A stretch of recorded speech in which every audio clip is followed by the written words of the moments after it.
We are live. We are, in fact, live.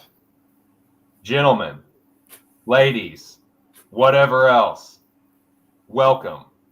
Welcome back to another episode of TC's Entertainment Center. I'm joined by my friend and co host of this program, the one and only Aaron the dog. How are you doing today, my friend? Oh, it's a beautiful day to talk about 113 of my favorite movies, or begin talking about 113 of my favorite movies. I got 13 honorable mentions that I'm going to be talking about before we get into our list, but I'm excited. I'm pumped to get this done. It's been a hard week of ranking and sorting through, and frankly, I'm probably going to keep ranking these since I only have to give my bottom five or my 95 to 100 today. But yeah, it's been a blast going through. Rewatched a couple movies to confirm they made the list. I love talking movies. I used to love talking fights a lot, and maybe I'll get back to talking fights when that deserves it more. But right now, movies is a ticket for me, and I'm excited to see the differences and the similarities in our list. It's going to be interesting. Dude, thank you so much for being here. And I cannot agree more. I love talking movies. I could fucking do it all day. I think you said you had a couple hours today, so I will. I'm gonna try not to ramble too much. I'm gonna try and just be a good, responsible host and just be right to the point. But nah, man, thank you for being back for this, dude. This was I had a lot of fun, and I agree with you that I did go back and watch a couple. It was like overall I enjoyed it, but it was a little bittersweet, dude. It was brutal. Like making the cut, especially like the last few. For me the top like 1 to 25, they're pretty much set in stone more or less. There was a couple that I had to be like, man, maybe you don't end up in there, but like for the most part, that's been unchanging for a while. The last 10 for me, dude, it was like, God damn it, boys. Like, I just could not decide, like, do I keep this one? There were some that I gave them the chop and then I resurrected them. And, like, it was tough, man. It was really tough. Yeah. No, I feel you. Same. And, I kept adding honorable mentions, too. So, had 5, 6, and 7, 8, 9, 10. Stopped at 13 just because I guess I had to stop somewhere. But, yeah, it's been fun. These are our favorite movies again. So this top 100 is not the best 100 movies ever in cinema. So I really don't care about the best. Some of these happen to be some of the best movies also, but some of these are not the best movies also, and they're in my top 100. So everybody's top 100 should be different. There's no reason why you should feel bad for what you love. So yeah, judgment-free zone. It's all good, man. I'm excited to talk about my choices. I know that there's going to be a few that definitely will be new to you. There'll be some new ones to me. I like foreign cinema, but I did keep foreign movies off of here. So this is English speaking only for me, which made it a little easier in some ways. I'll be honest, because a lot of my favorite movies are not from this country. That is awesome. I love to hear that. And that is one thing I love about movies. There are just so many goddamn movies in existence. Like film has been such a like strong like medium for a while now. And like pretty much 100 years. Yeah. It's crazy, man. Like how it's like we could do a whole nother podcast just talking about the leaps and bounds that filmmaking has made just in the last 50 years, let alone 100. But, dude, yeah, I have some honorable mentions myself. But before we get too deep into it, is there anything that you would like to add to this right here? Because I want to make sure that anyone that comes to watch this that is not familiar with you can follow you on any social media that you want to have them follow you on or subscribe to. So is there anything you'd like to add to this right there? No, that covers it. Letterboxd, Inky Brooks. You're gonna see I post every single movie I watch. I write a review for it. I rate it. So you can follow me over there. If you're not on Letterboxd at this point, It's basically a movie social media site, essentially. You can sign up for free, make lists there. You can find other movie fans, read other reviews. It's a really great service, honestly, and it's free. And yeah, everything's down there. Why We Love Horror. That's the new movie channel that I have started with my friend John Marr and my fiance, soon-to-be wife, Abby. So we're over there, and we're talking new horror movies every single week. We've got Saw X coming out tomorrow. The Saw X review is over an hour long. Saw is one of my favorite franchises of all time. You'll be hearing me talk about Saw in many, many weeks to come because it's not anywhere near the bottom of my list. And yeah, it's a great channel, and has an opportunity to kind of hear from different. We've got John in his 40s, I'm in my 30s, Abby's in her 20s. So we kind of have a little cross section of a few different generations of horror film fans, and it's interesting to kind of see where we lay on different movies. We're seeing the new Exorcist tomorrow, which looks like it's getting terrible reviews, and I like ready to tear that apart because it's probably going to suck, but that's okay. Yeah, that's where I'm at. Aaron the Dog MMA, if I return to MMA, but that's to be determined when that's going to happen because right now it ain't worth my time. I do not blame you one bit. And let me just say while we're live, since I haven't had a chance to tell you personally or publicly, love Why We Love Horror, love the channel. I'm sorry, your friend's name, you just said it to John? John, okay, God. My short-term memory is like Leonard from Memento. It's getting like that. But no, John and Abby and yourself killed the first episode. I love the channel, love the intro. And like you said, it's great that y'all have the differing perspectives as far as like the, kind of like, when you got into horror and all that. So I love the channel, man. Make sure you guys check out Why We Love Horror. For sure.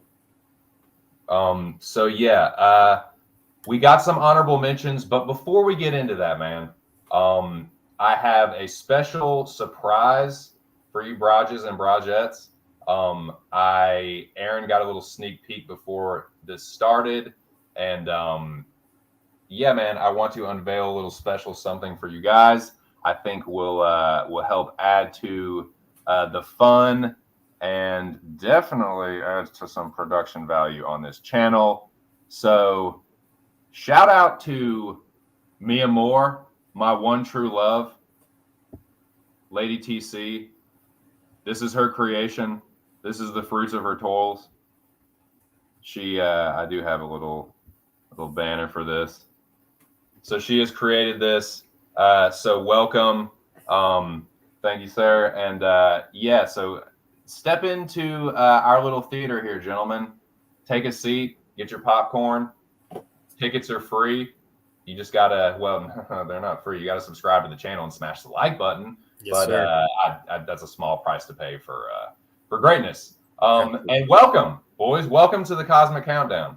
Like Aaron said, this is our 100 favorite movies. These are not the best movies. This is not fucking AMC's 100 films, 100 moments, whatever the fuck. It's not that. This is the top 100 movies that we love the most. Like Aaron said, a lot of his favorite films are foreign language films, but this is he said he kept this to just English speaking. So thank you for that sacrifice. But at some point, I would like to do a stream about foreign language films. I could probably make a list of like 20. Oh yeah, my top 20 foreign language films. I could probably do that, maybe 25. But I just haven't seen that many, so I'd love to just get some good recommendations for you, perhaps. But we will cross that bridge when we come to it.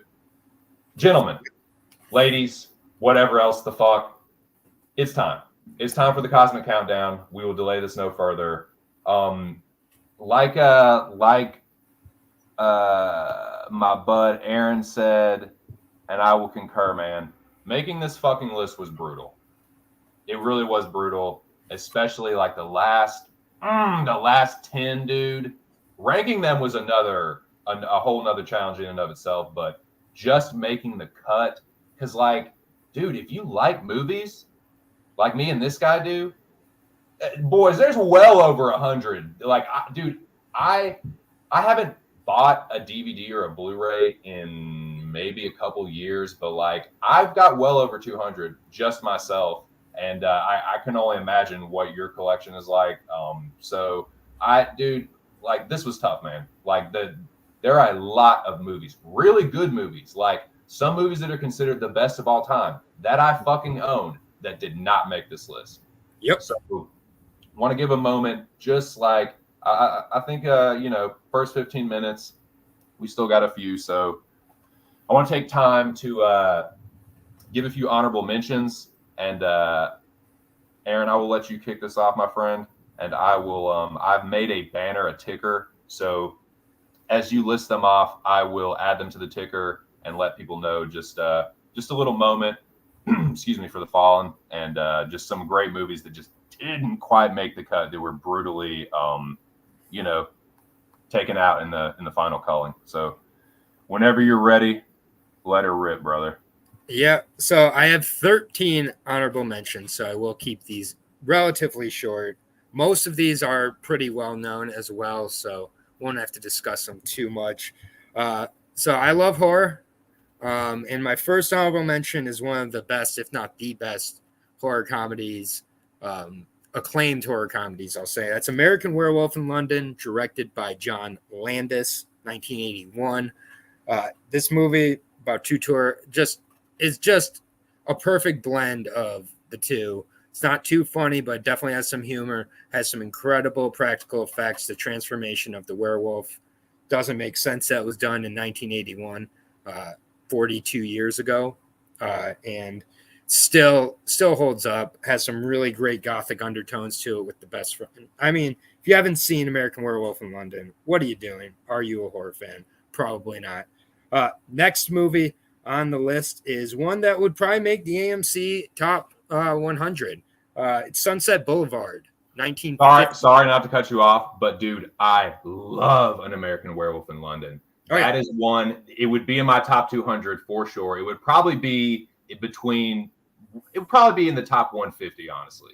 I agree with everything you said. Great fucking movie, hilarious, dude. The transformation is still like unsettling. Like his still hasn't been topped. His screams in pain, like dude, before it even starts, like him getting feverish, like, and it's tragic, man. It's fucking sad, but it still holds up. It's still got some bite to it. Yeah, man, I love that. That's a great shout. But sorry not to cut you off. No, you're fine. Yeah, and I'll let you rebut on the next one here as well. Yeah, it's my 113th ranked movie, I guess, according to my favorites.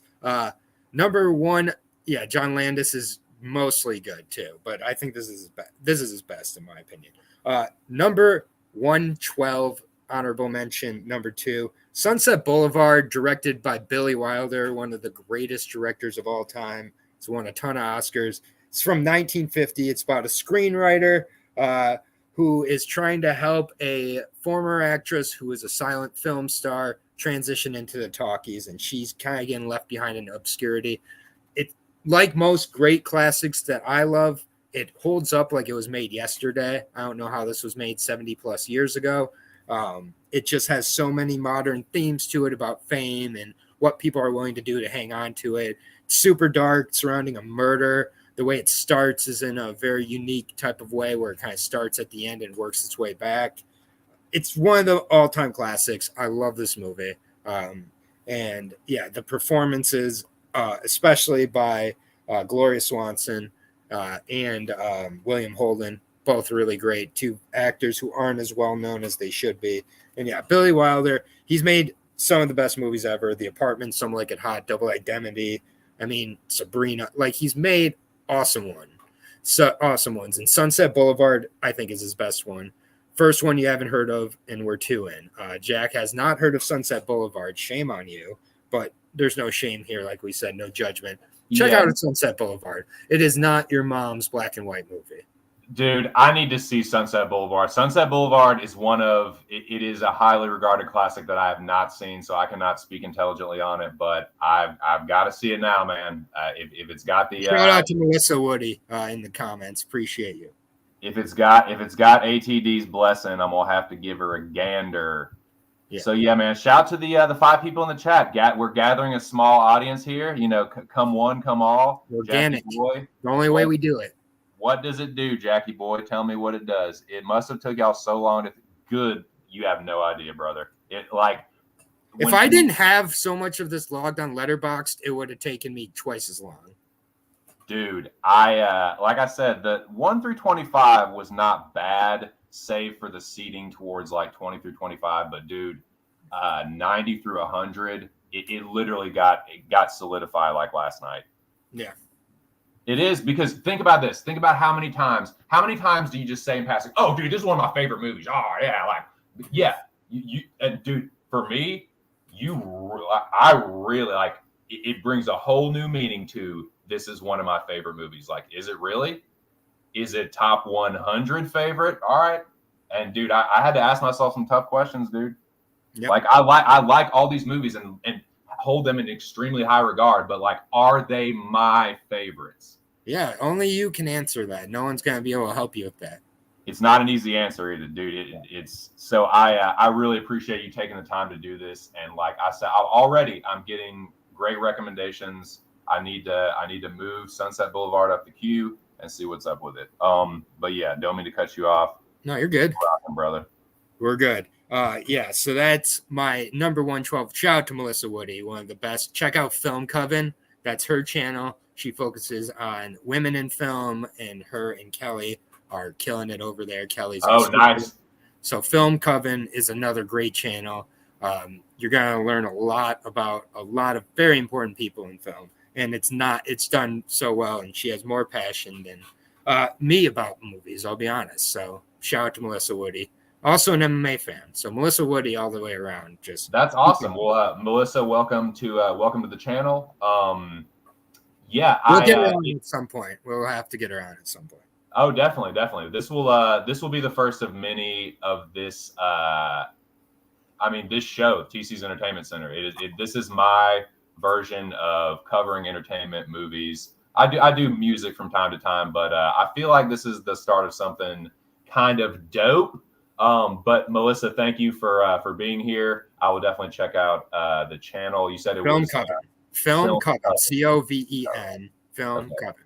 Well, and Melissa, stick around, because speaking of females in film, I got a great shout. So yeah, not too long from now either. So don't mean to cut you off, sir.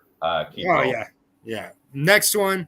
This is by a director I'm sure you have not heard of, but he makes some of my favorite movies. A lot of them are foreign. His name's Wim Wenders, which is spelled Wimwenders. He's a German director, I believe. And the movie I'm selecting is one of his only English-speaking films. That is Paris, Texas. I am going to, first of all, starring Harry Dean Stanton, putting on the performance of a lifetime. This movie is very, very emotional.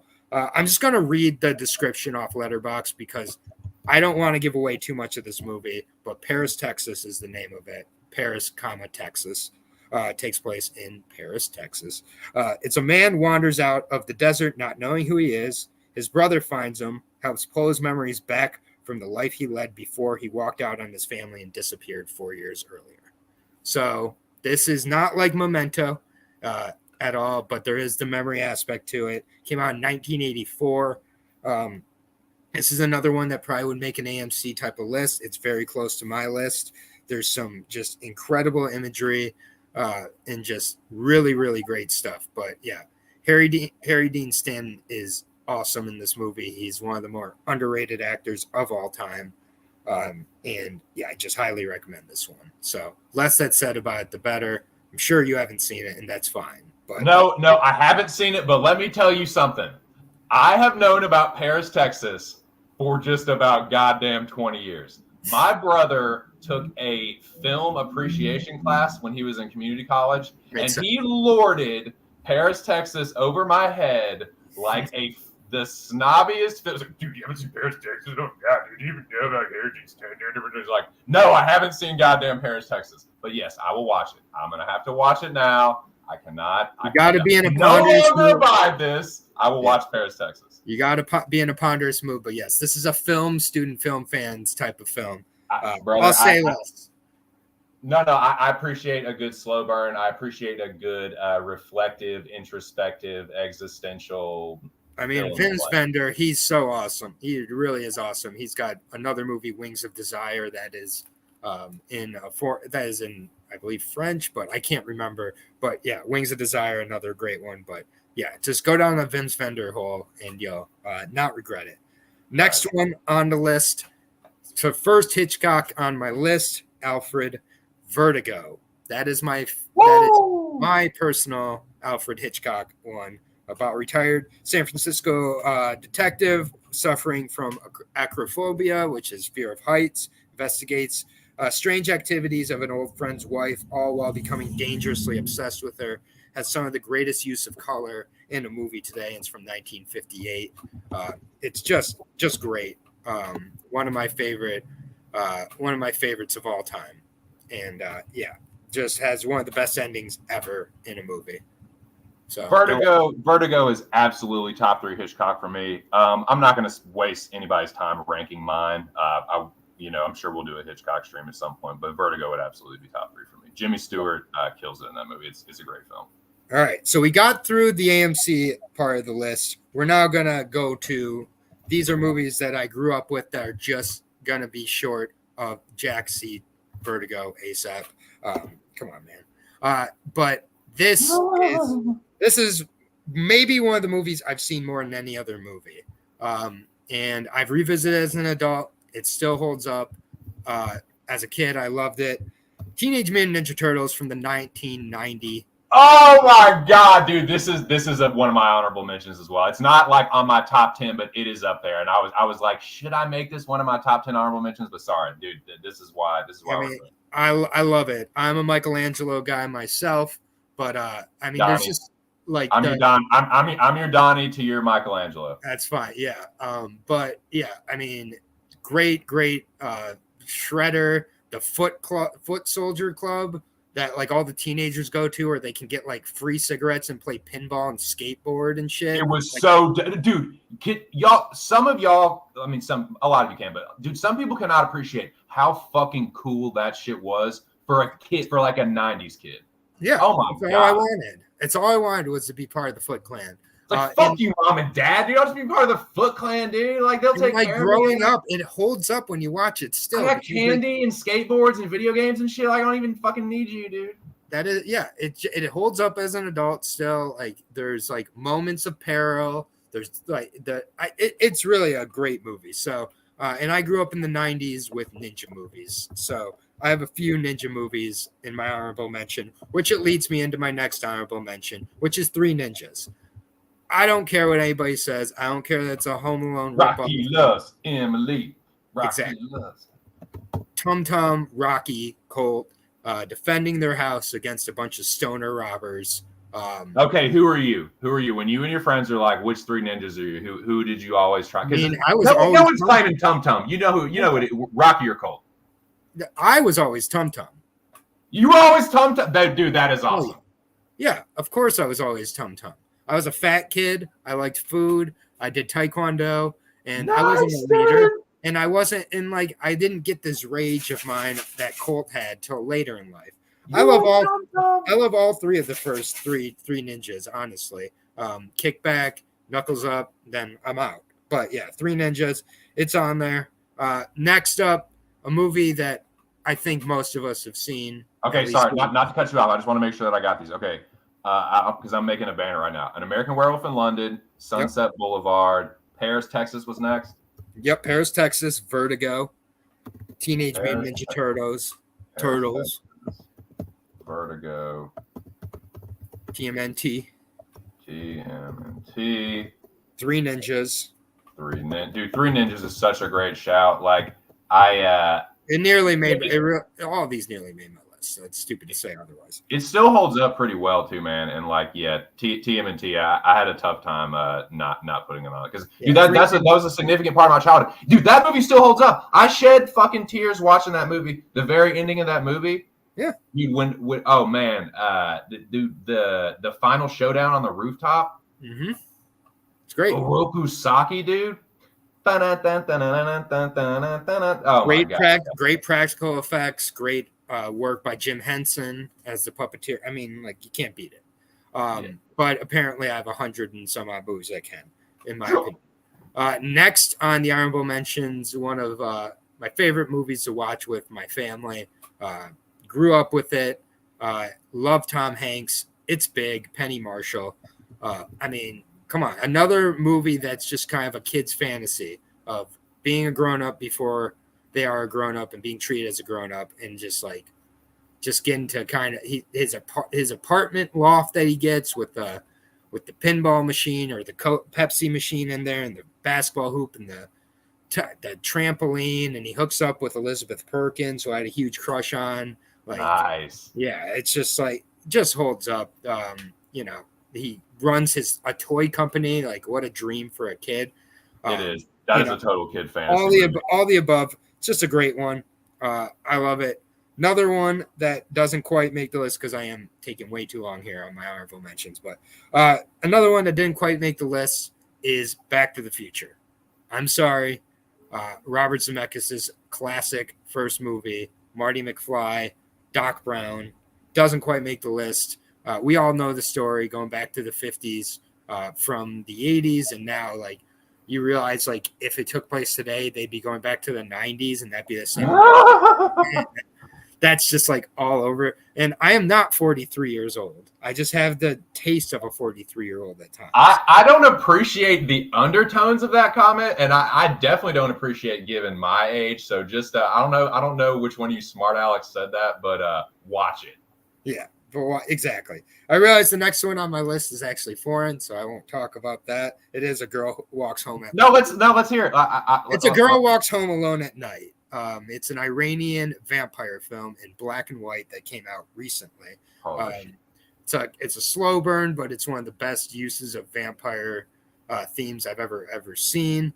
But yeah, A Girl Walks Home Alone at Night. Great. Nice. Your bud likes a good vamp movie, a good arty vamp movie. It's an arty vamp movie. I won't lie. I will not lie to anybody here. And I do think I'm getting close to. I just want to make sure I'm not going into my. Because you take longer on these honorable. No, I'm just fucking with you. Yeah. I don't know, dude. I wish we had longer, man. I wish, like, seriously, I wish we had, like. That's why we're doing 5 a week.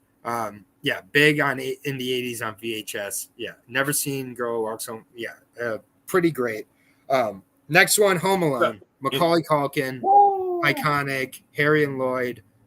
These are just. It's again one of my favorite Christmas movies, which doesn't say much because I'm a Jew and I don't really care about Christmas. But yeah, Home Alone. That mac and cheese he eats before the final robbery scene just looks so perfect. It is like it is the most dank looking fucking mac and cheese I've ever seen in my life. Yeah, thank you, Kraft. The shovel slayer guy, just like all of it was just it's so classic, and it's the reason we have Three Ninjas. So I had to rank it higher there. Next up, one of my favorite directors of all time.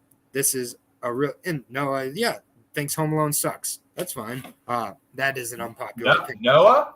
Who said that? Noah? Noah, of course Noah said that. Bro, you're lucky. You're lucky we're so tight. You lucky you're my homeboy. You lucky. And Jack's not a big Home Alone guy either. Cool. That's fine.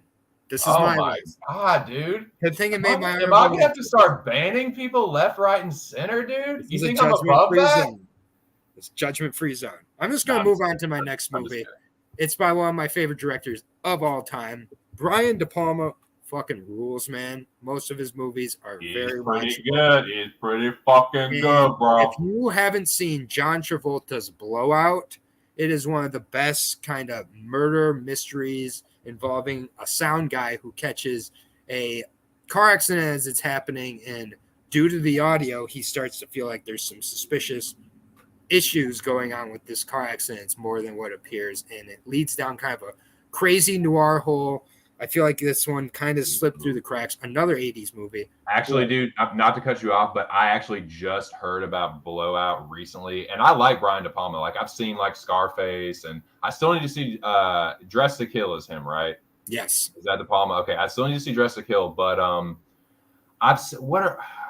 De Palma. He did the first Mission Impossible, right? Yes. I actually really like the first Mission Impossible. They did a few other movies I don't want to mention because they may be on my list, but yeah. Ooh, Brian De Palma, that's awesome. Blowout. This is awesome. Awesome movie. Yeah, Moist Audio, sound engineer. He knows. He gets it. It just really, it's very, very well done. And I have two more, and then I'll be done with my list.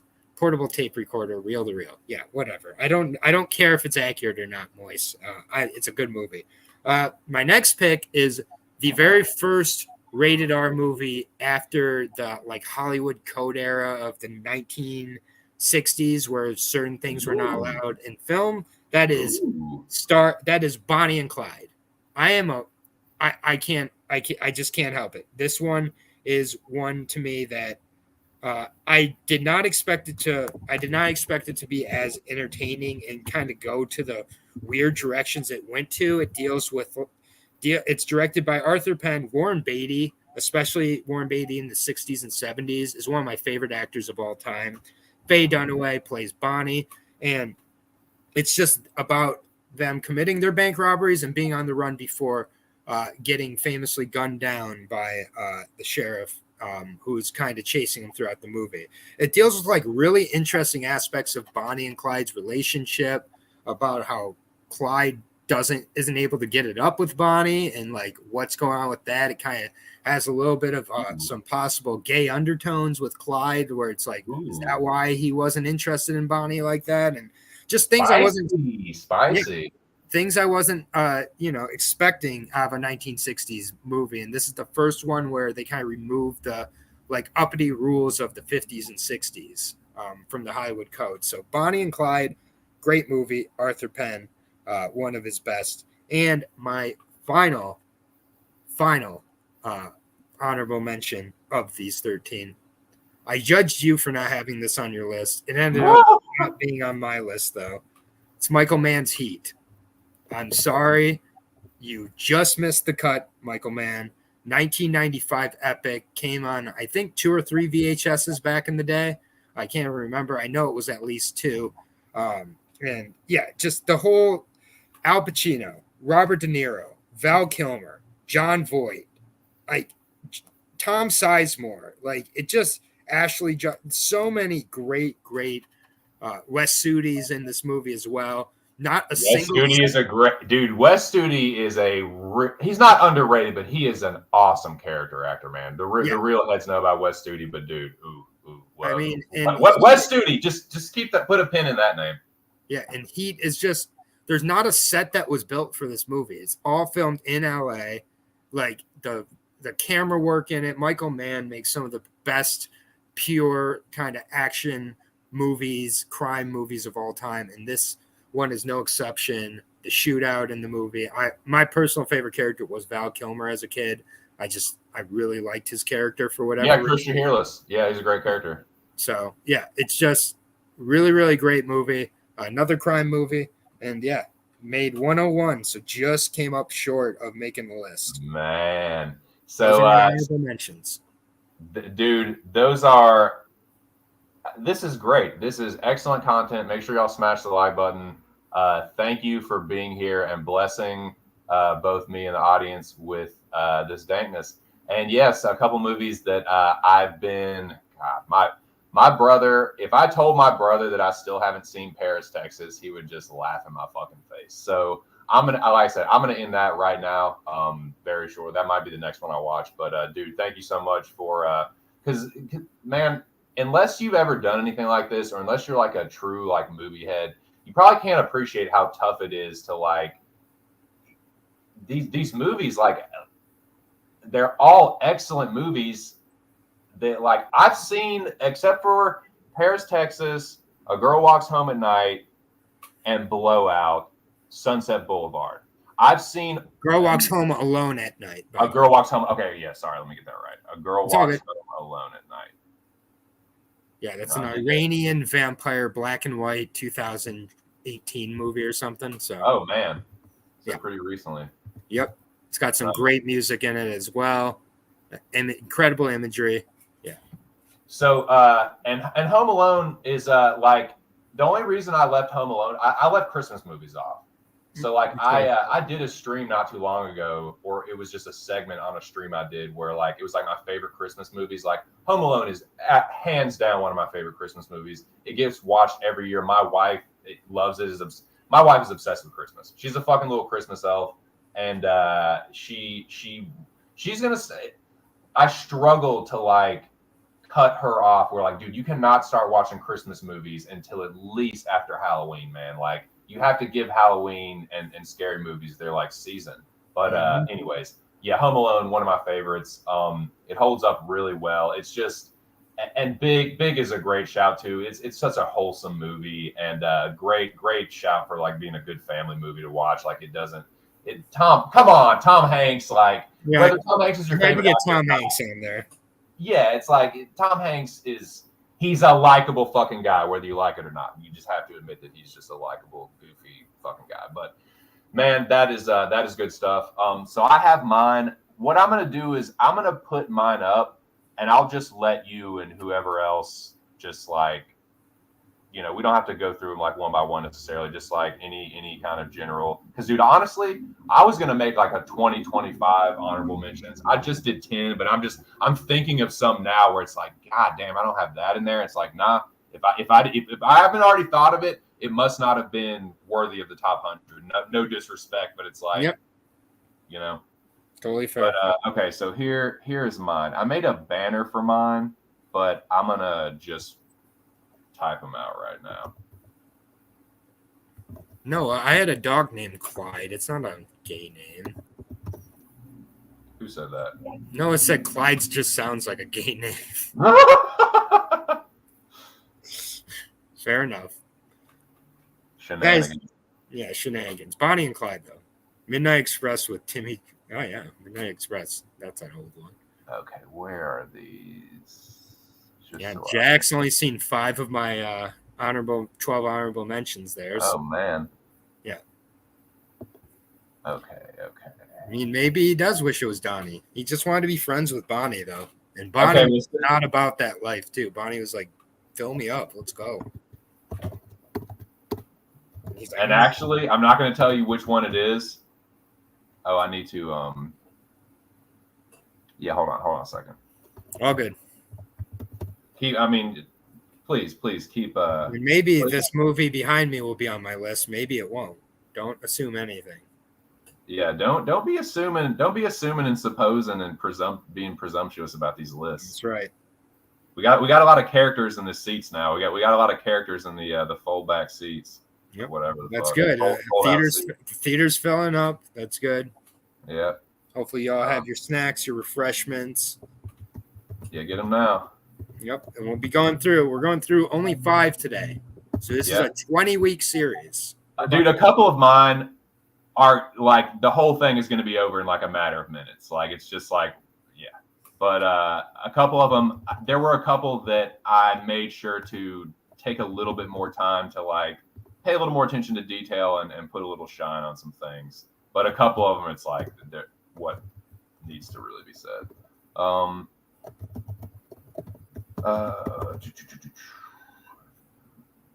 And I also need to add Back to the Future years as well. Let me go ahead. It's okay if you leave it off. People have seen Back to the Future. What? No. Damnedest thing I ever heard before.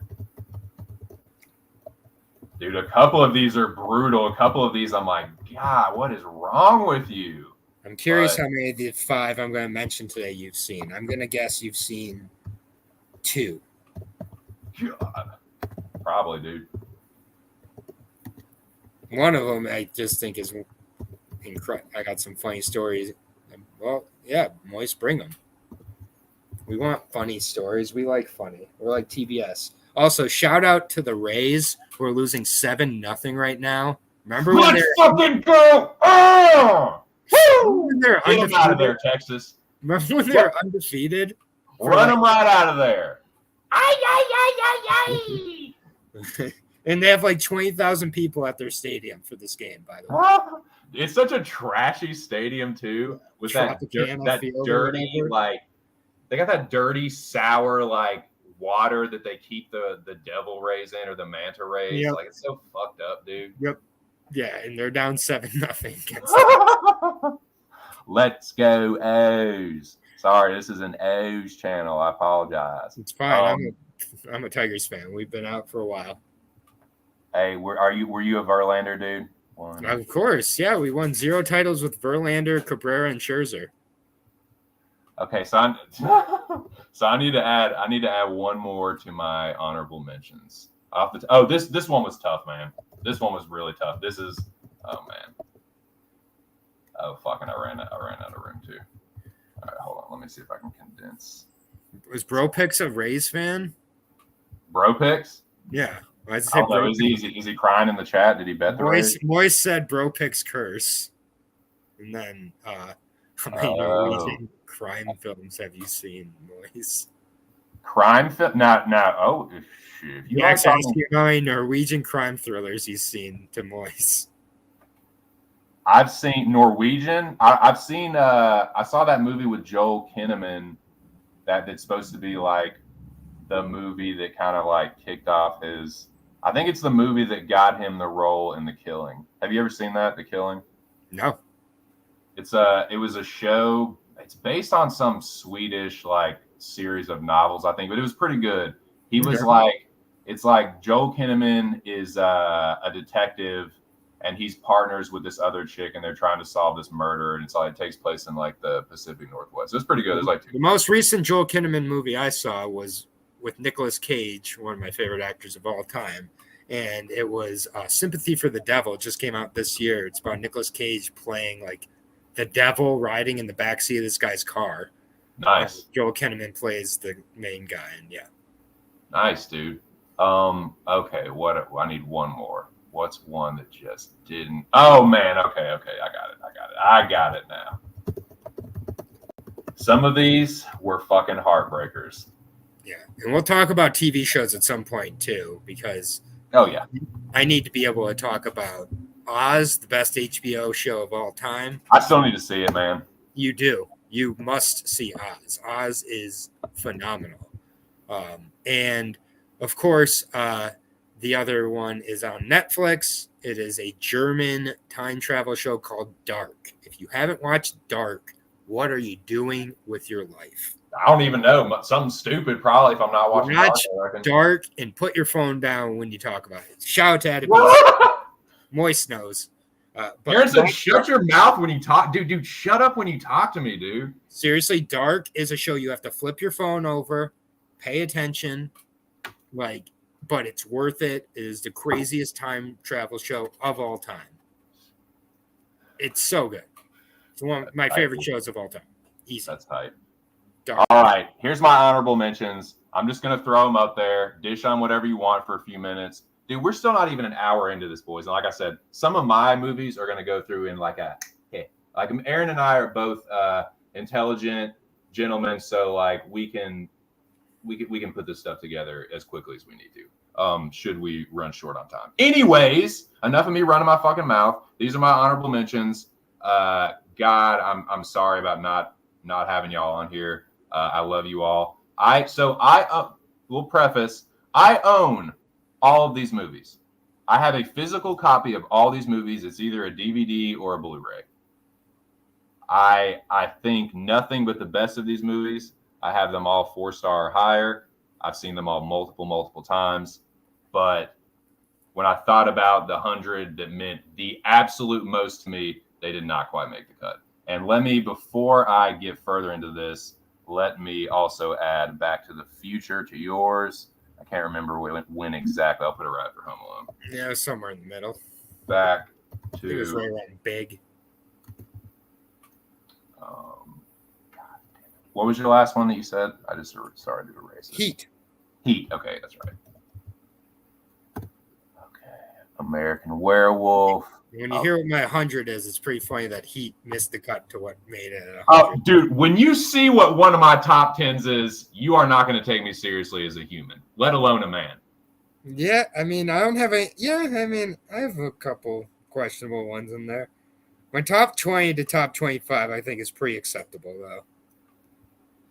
I'm hoping that I'm going to have enough good ones on the way there that it'll like soften the blow when you hear how ridiculous one of my top 10s is. But it is what it is, man. I am what I am.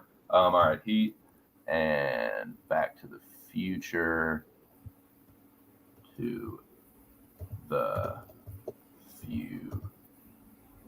We're just gonna, you know what the fuck it is. Back to the Feud.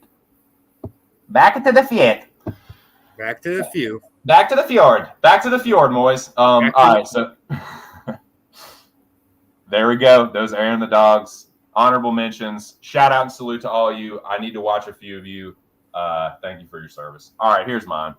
I love all these. I own all of these. I do not think less of these by not having them. They just didn't quite make the cut. They would absolutely all be in the top 200. There they are. There they be.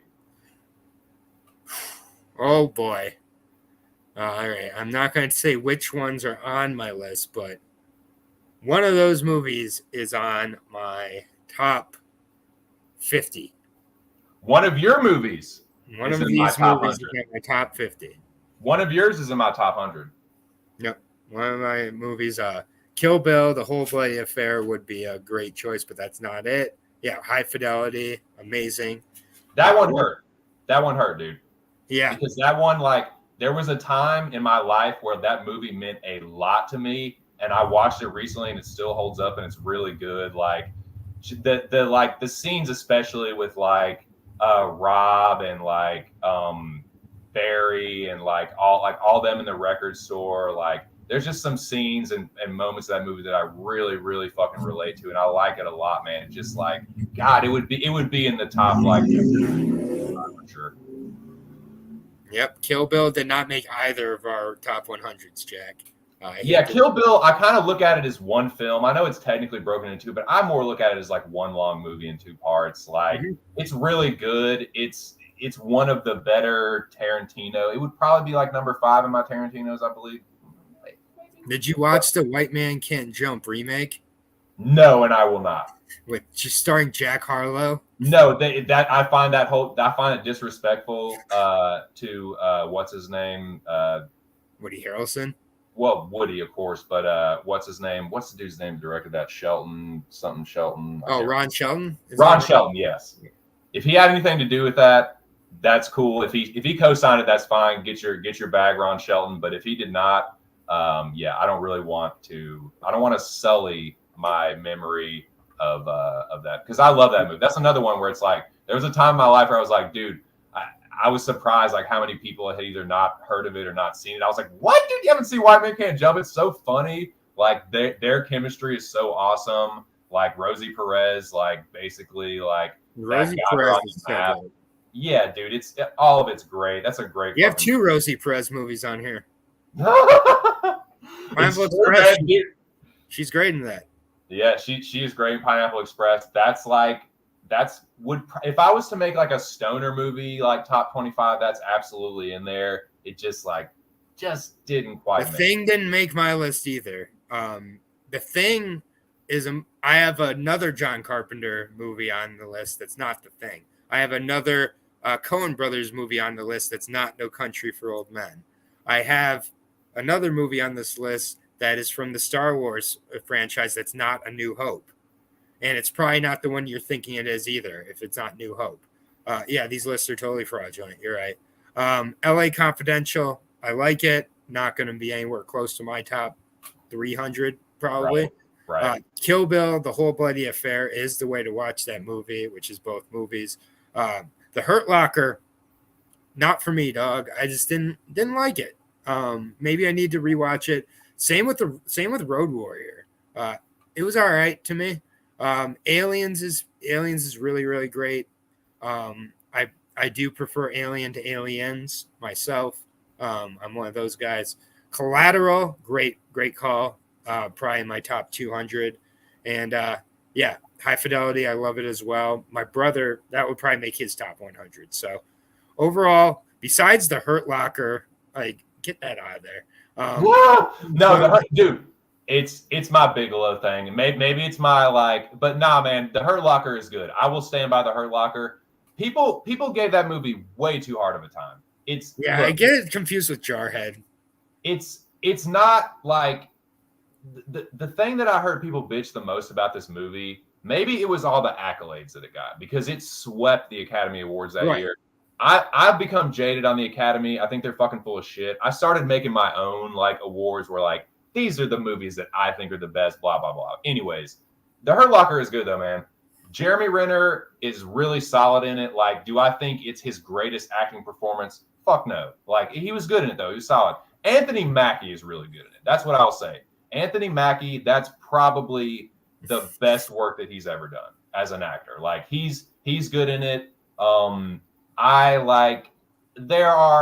wouldn't say I come from a military family, but like my uncle was in the Army, my sister-in-law was in the Army. So like maybe it's kind of like a little biased towards that, but I think it's one of the better like Iraq, Afghanistan era war movies. Like, is it perfect? No. Like, but I think some of the action scenes are really, really intense. I think the beginning with Guy Pearson, that's really intense. I get that it's not realistic and it doesn't go down like that. And it's not like, oh, the dude gets in the bomb suit immediately. I get that, like, because that's what a lot of people bitch about. They're like, oh, well, this technically that's not what they would do. They would do that. It's like, yeah, I get it. It's a movie. But like, I'll stand by The Hurt Locker, man. But it just didn't quite make my cut. Yeah, and Pineapple Express, I saw the night it came out in a smoke-filled theater with like sold out, and it's still one of the greatest stoner movies of all time. So yeah, Pineapple Express. It's just a great one. So I love this list. New Hope, respect it. I like it. It's probably my second favorite Star Wars movie. But my number one is much, much higher than that. We'll talk about it This is why we're friends. We'll talk about it in several weeks. So my friend. Won't be talked about anytime soon. No. And the thing is a movie I more respect. I hate to say it. I agree. Respect it than anything else. Like, it's not. I don't know. It's just it's good.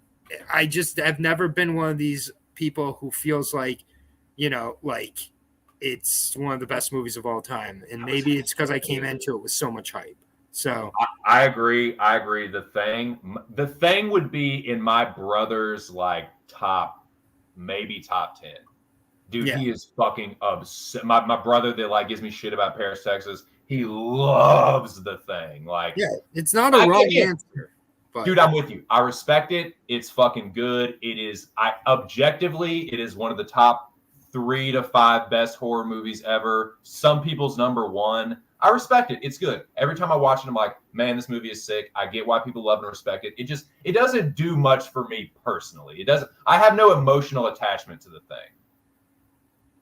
Exactly. That's something I need in a lot of movies, and a few movies I'll talk about today. It's purely about the heart and the emotion for me. Exactly. I needed that. I needed to go to that to rank them. Yep. To make the cut, but yeah, like it was like I had to search I had to look within my like heart. It's like, dude, how much do I like this movie more than this one? It's like, which of these do you really like more? Because it came down to that for a lot of them. So yeah, that's my honorable mentions. I won't waste any more time with that. How do you want to do this? You want to go back and forth? I'd like to go back and forth. Perfect. That's cool with you.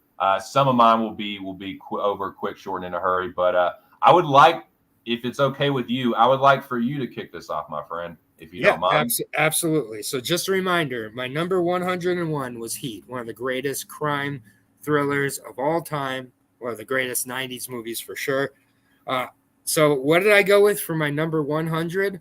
It's directed by Thomas Shalami, who's that? I don't really know who that is. It's starring Mike Myers and Nancy Travis. So I Married an Axe Murderer is my number 100 favorite movie of all time. I love this movie. It had a lot of the genesis of the kind of the Mike Myers humor that we all knew to love with the Austin Powers movies. It has the Pentaverith in it. It has Mike Myers playing 10 different characters. It's about when he gets out of a bad breakup and he falls in love with a butcher named Harriet, introduces her to his parents, and then his parents are really into tabloids, and they are soon starting to suspect that Harriet is the suspected Mrs. X honeymoon killer, who is, been in a string of bizarre murders that happened on the honeymoon. And Charlie doesn't believe his parents. Charlie is like a beat poet at this like coffee shop. So he has these just great lines, just like he has this whole poem where he's like, woman, whoa, man. She was like it's got giant, it's very 90s, like these cappuccinos are like the size of his head. It's silly. It's got so much heart. And I was a real hopeless romantic as a kid. I really was, from like a very young age. And I just loved the romantic comedy in this movie. I loved how ridiculous it was. How about, dude, I don't mean to cut you off, but I love this fucking movie. I love So I Married an Axe Murderer. I couldn't agree more with the things you're saying. It warms my heart and soul to hear you have this on your top 100. And dude, the supporting performances are great. Anthony LaPaglia, Captain. When I got into this, I thought I was going to be Serpico, but it's kind of like Fish from. Yeah, it's so. Isn't Stephen Wright in this? Yes, and like my review literally is this movie good? Not really. Is it funny? Kind of, in an anti-humor kind of way. I disagree. There's a joke. I think it's both good and funny. It has Stephen Wright in it, actually. And then, do I like it? Yes, I just love this movie. It's only grown on me over time, and it really is one of my favorite comedies of all time. I don't think it gets talked about enough. So I Married an Axe Murderer starts off this 20-week list. So strap in, folks, because you don't know what's coming on this list. That, my friend, that is such a great way to kick off this countdown. It truly does warm my heart to its core to hear you have this on your list. So bravo, well done to you, sir. You are true. I mean, I suspected this always, but now this confirms you're truly a man of culture. You have a good sense of humor, and as a fellow dude of both of those. It's my favorite. It's my favorite Mike Myers movie by far. Nice. Let's fucking go. All right. Well, I will kick it over to myself and to kick off my top 100. This director is one of the better. You can call him he's a foreign language director, but he does a lot of English speaking films, if that makes sense. You'll know who I'm talking about once you see this. But I think this is one of his best efforts. This is a movie, like Aaron was saying, with So I Married an Axe Murderer. It is aged well. It holds up well. It gets played a lot. It got put in syndication, and my God, do they wear it out. But for a movie that gets played a lot, every time it comes on, I have to watch at least a little bit of it. It's really, really good. It's a 90s movie, but the special effects hold up well. You might know what I'm talking about. If you don't, what are you fucking... You've seen this movie. Everyone in this chat, I bet you $1 million fucking dollars you've seen this movie. But I love it. The Matrix. Close. Sure. Several weeks, sir. Wait, just... Let's pump the brakes a little on that. Have some respect. No, I'm just playing. But no, let's fucking go. This kicks off mine. It's The Fifth Element. This is one of probably my favorite Luc Besson movie. Others would disagree. A lot of people, would say The Professional or maybe La Femme or Nikita or whatever the fuck it's stylized in the United States, whatever. But like I said, he does both foreign language, Francais and English speaking movies. But this is one of his best, if not his best to me. It holds up, man. Like for 90s special effects, this is a great, like the cyberpunk, like elements of it are awesome. Like I love the world. Like it still feels like, it's kind of like timeless in like the sci-fi aspect of it. Like it's like feels like it hasn't aged that much when it's like that's a believable futuristic looking New York City where it's like crammed as a motherfucker. Like, I love how they poke fun at it too, with like how crammed his apartment is, and like it does a really good job of like tongue in cheek with the sci-fi and like the cyberpunk tropes and stuff like that. But like, it's fucking hilarious. The action still has a little bite to it. Fucking Chris Tucker, are you kidding me? Is Ruby? Coven, my man. Like, dude, Flaston Paradise. Like, it's, dude, the weapons in this movie, they're so dope. This movie is way ahead of its time. I agree. All right, so what is it? 95, 2005, 2015. This movie is damn near 30 years old, and it still kicks ass. Yep. That's going to kick my my list off. The Fifth Element, it never gets old. It's a good time. Let's fucking go. Yeah, man. Bruce Willis, when he was great, he was really great. And this is like right in the middle of his prime, I feel like. The Mira Sorvino, is it Mira Sorvino? Mila Jovovich. Mila Djokovic, yeah. I obviously had a very big crush on her as a kid. You know, and everything like that. Gary Oldman. I mean, there's just so many great performances in this movie. Tiny Lister, I think, is in it. Dude. So, like, it's just, yeah, and it is so far ahead of its time. And I do feel like the special effects hold up. It's beautifully colored as well. This is a great one, man. I think Luc Besson also did Valerian. I need to see that. That's with That's one with Dane DeHaan. With Dane DeHaan and a few other. That one's not bad, but it definitely was trying to recapture the Fifth Element, and it didn't quite pull it off. So, great choice. Has some kind of scary parts, especially at the beginning, that used to really scare me as a kid. And I haven't revisited this movie in at least 15 years. So I'm due a rewatch.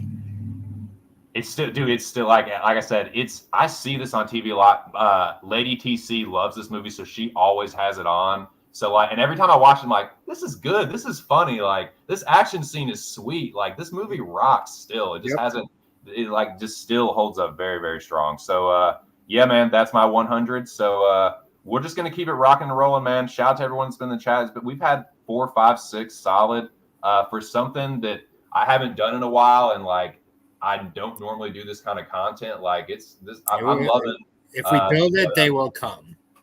Yes, sir. And if you have a number, go ahead.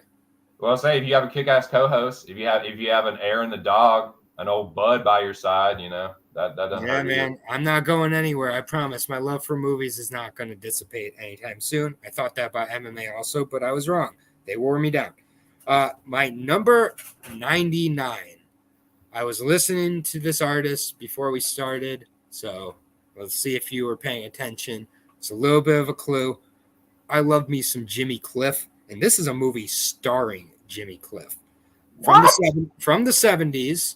I love the 70s. The 70s probably the best decade of film of all time. Like, you can just reach into a hat from 70s movies, and you're going to pull out something dope that maybe you've never heard of. This movie is called The Harder They Come. It is a Jamaican neo-realism movie about this man, Ivanhoe Martin. He arrives in Kingston looking for work, and after some initial struggles, he lands a record contract as a reggae singer. He records his first song, The Harder They Come, but after a bitter dispute with manipulative producer named Hilton, he soon finds himself resorting to petty crimes in order to pay his bills. He deals marijuana, he kills some abusive cops, earns his folk status. This is essentially Scarface as a record, as a singer in Jamaica. And Jimmy Cliff is the protagonist? Jimmy Cliff is the protagonist. What? Martin. This is directed by Perry Hensel, a Jamaican. It is just, it's a performance musical that also is a realistic, like, anti-capitalist action movie. Basically one of the best movies ever.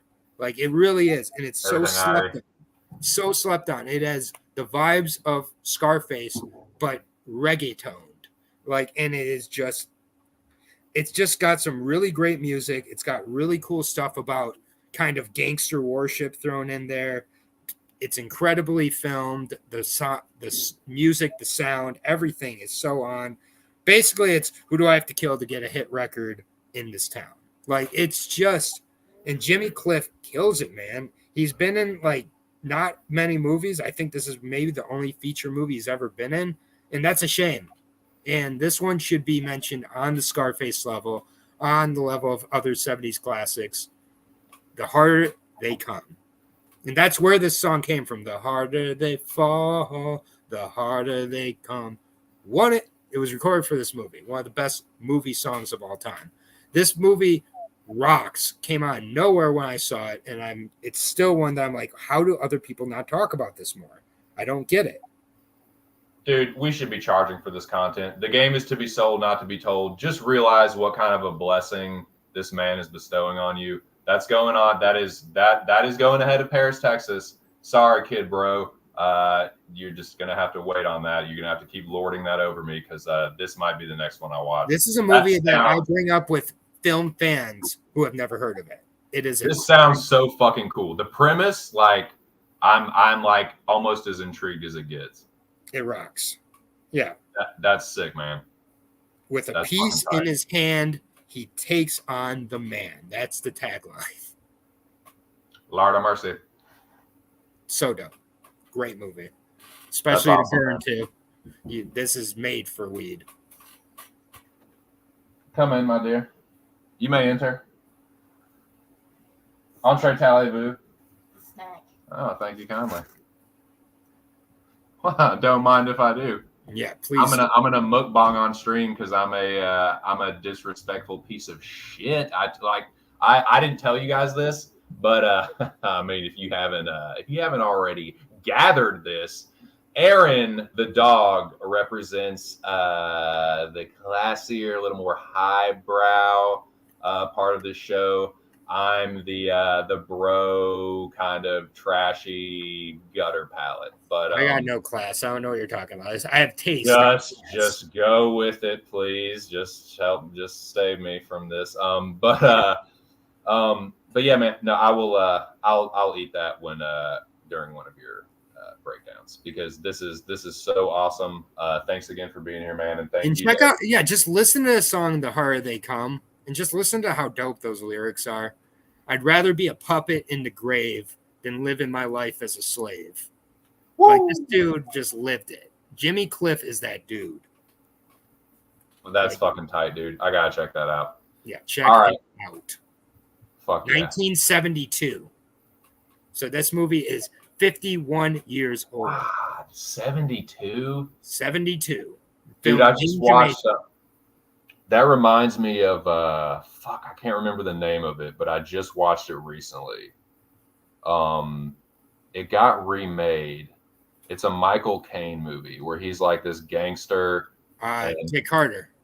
Get Carter, yeah. Stallone did the remake. Yeah. I watched the original Get Carter. That was pretty good too. That reminded me of that. But this sounds like it's better than that.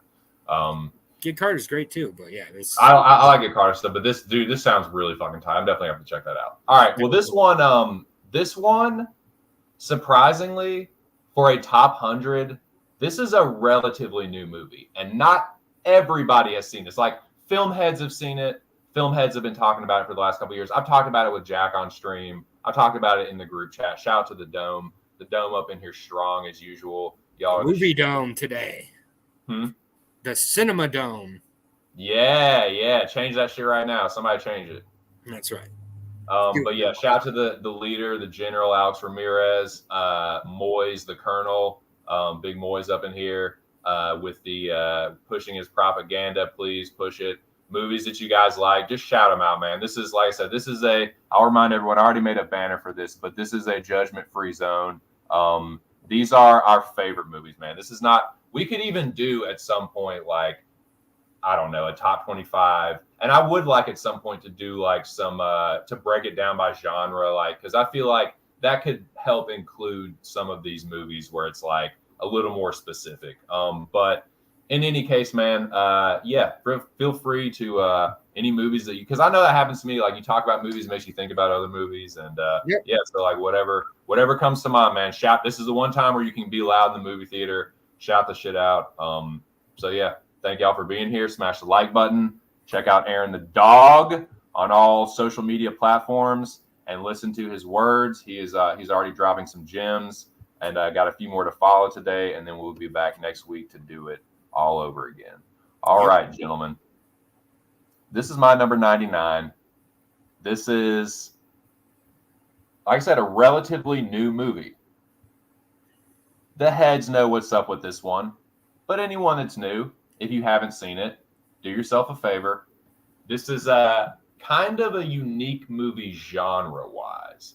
You don't see, like, I'd say in the last 10 to 15 years, there's been some more blending of genre-type movies, but this is kind of a unique, you don't see this particular combo that often.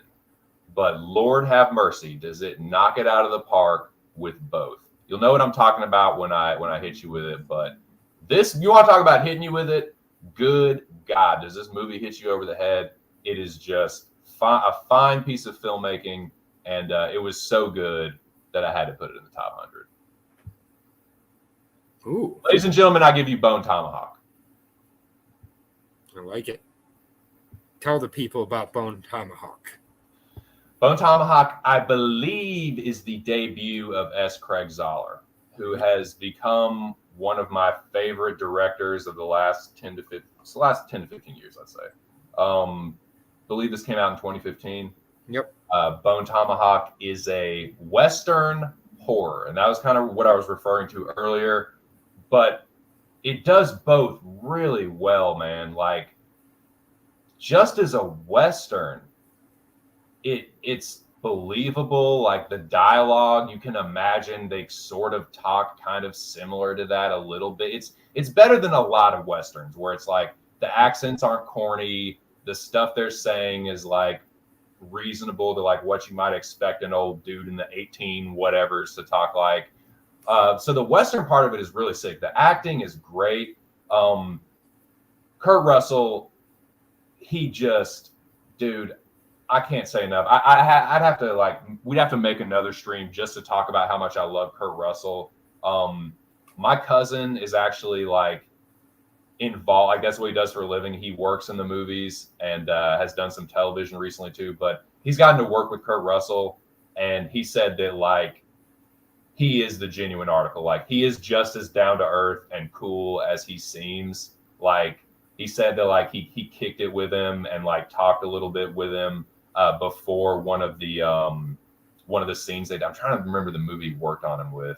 I'd have to look at his filmography real quick, I can tell you. But anyways, man, Kurt Russell always kills it. But in Westerns particularly, he's awesome. And in this one, it's no exception.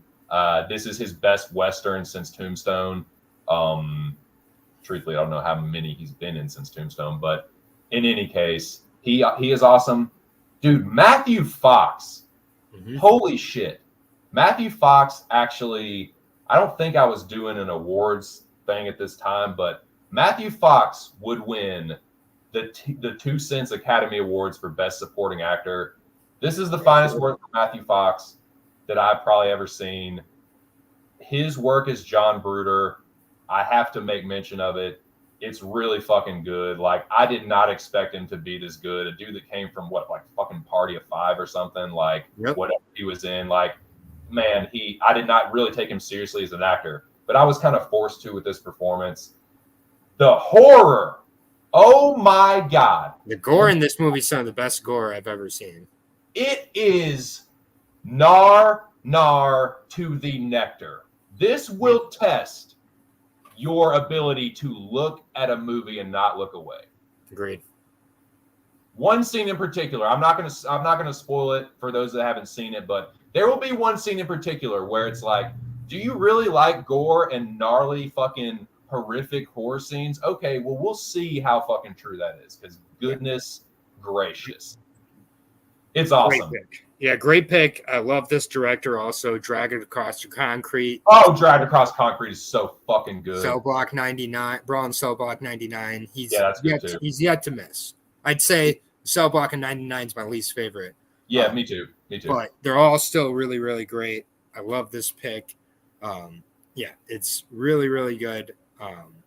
Never would have picked up Cell Block 99 if you didn't see by the director of Bone Tomahawk. Not big on Vaughn. Okay, I like Vaughn. Vince I Vaughn. didn't like his southern accent in that. It made no sense. Like he's like this like Italian dude. Like he's trying too hard. Italian dude. It didn't make sense to me. Yeah, Dragged Across the Concrete might be my favorite though. Dude, it is, man. That it didn't quite make my list, but that's another one. I should have put that on my honorable mentions. That is some of the best acting from Vaughn in particular, but Gibson too, man. Their chemistry was so fucking good. That movie's brutal. It is a kick-ass action. I'd say it's a neo-noir crime thriller. It's so good, dude. God, it's good. Yeah. That's Craig Zoller has yet to miss. He's been knocking him out of the park. And this kicked it off like no other. All right. My number 98 movie. I promise you have not seen this one or heard of this one, most likely. It's from 1997. It's directed by Neil LaBute, who, yes, that's the guy who did the remake of Wicker Man with Nicolas Cage. No, it's not that movie. It is called In the Company of Men. And this movie basically does what Fight Club did, but a couple years earlier and at a slightly different kind of angle on like toxic masculinity and just kind of it's about two business executives. One's super misogynistic, played by Aaron Eckhart. His name is Chad. And this is before the term Chad was a thing. This is 1997. I love Aaron Eckhart. Ahead of its time. And he's super misogynistic. He's like, oh, I wonder how short we can make her skirt when she comes to work. Like that level of it. So heavily that when it came out, people took it seriously. And they're like, this is just disgusting. This is horrible. And like missed the complete point. The other guy is like an emotionally wounded guy who's just out of a relationship. And they set out to exact revenge on the female gender by seeking out the most innocent, uncorrupted girl they can find and ruining her life. So it's like just an insanely hilarious movie that I feel like so many people missed a point on. It's absolutely a black comedy. It's got a ton of cringe to it. And this belongs in no genre other than horror. If people take it seriously, they just are lacking a brain, like, to be honest, but it's just so ahead of its time. It's great commentary. It's hilarious to watch. Like, again, like it's like basically like taking the Andrew Tate crowd and making fun of them in 1997. And it's like these characters are like so pathetic, and there's no unlike in Fight Club, there's no Tyler Durden to like idolize in this movie. All of them are pathetic, so you just can laugh at them. And Neil LaBute, dude, just goes for it in these movies.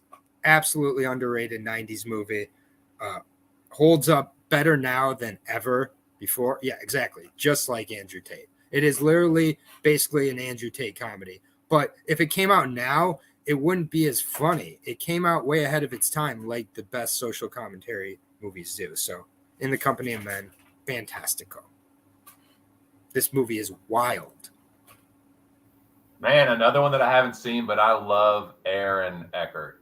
An Aaron Eckhart movie, another kind of like, this would not even like crack my top 200, but I saw it one time and it was kind of like, it's kind of like a shock value, kind of like neo noir. It's Thursday. Have you ever seen Thursday? With Never heard of Thomas Jane?